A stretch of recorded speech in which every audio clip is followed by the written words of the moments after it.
নিত্য প্রয়োজনীয় জিনিসপত্রের দাম কি এবার কমবে? ওষুধের দাম কি কমবে? ইনকাম ট্যাক্সে কি বাড়তি ছাড় মিলবে? কি বলা হলো মোদী সরকারের বাজেটে? এবারের বাজেটে কি পেল মাস মাইনের মধ্যবিত্ত? দেখুন। I propose to fully exempt 3 more medicines from customs. আমরা মিডল ক্লাস মানুষদের তো বেশি প্রবলেম হয়ে যায়। এই হারে দাম বাড়ছে, আমাদের পক্ষে মধ্যবিত্তদের পক্ষে খুবই চালানো অসুবিধা হয়ে যাচ্ছে। বড় বড় এদের ভাষণ আছে, বুলি আছে, কাজের কাজ কিছুই নেই। মাস মাইনের মধ্যবিত্ত কাঁধে একের পর এক বোঝা, মূল্যবৃদ্ধিতে হাঁসফাঁস, ওষুধেরও চড়া দাম, এর ওপরে ইনকাম ট্যাক্স।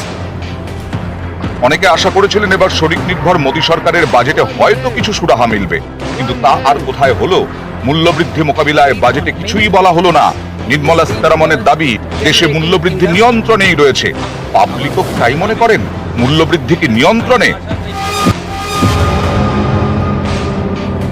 আজকের ডেটে যেভাবে জিনিসের দাম ক্রমশ বেড়ে যাচ্ছে, সেইভাবে তো কারো আর্নিং অপরচুনিটি নেই। ক্রমাগতই কঠিন হয়ে যাচ্ছে, কারণ দ্রব্যমূল্য জিনিস বেড়ে এমন একটা জায়গায় চলে গেছে সাধারণ মানুষের পক্ষে সেটা কেনা বা দৈনন্দিন যে প্রয়োজনের জিনিসপত্র সেগুলো কেনাটা খুব কঠিন কাজ হয়ে যাচ্ছে। সেই অর্থে মার্কেটে দারুণ কিছু কমার কোনো চান্স নেই।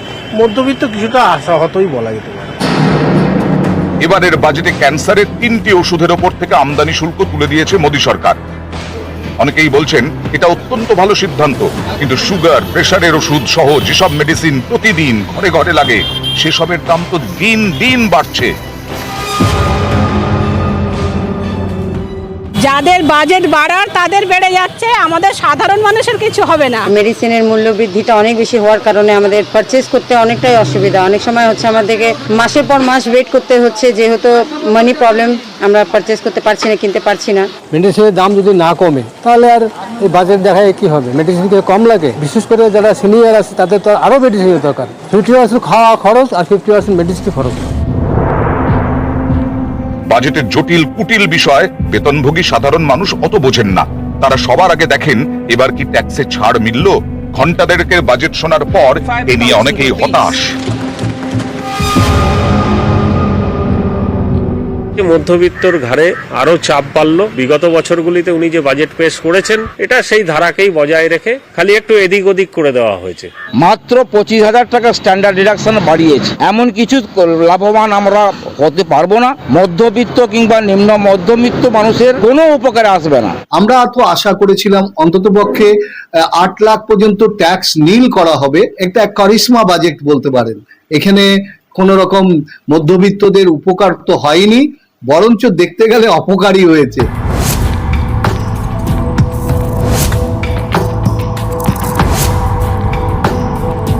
নরেন্দ্র মোদীর অবশ্য দাবি, এবারের বাজেট সমাজের সমস্ত শ্রেণীর কথা মাথায় রেখে করা হয়েছে। ये बजट समाज के हर वर्ग को शक्ति देने वाला बजट है।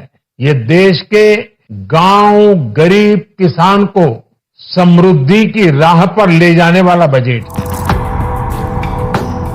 নিউজ 18 বাংলা।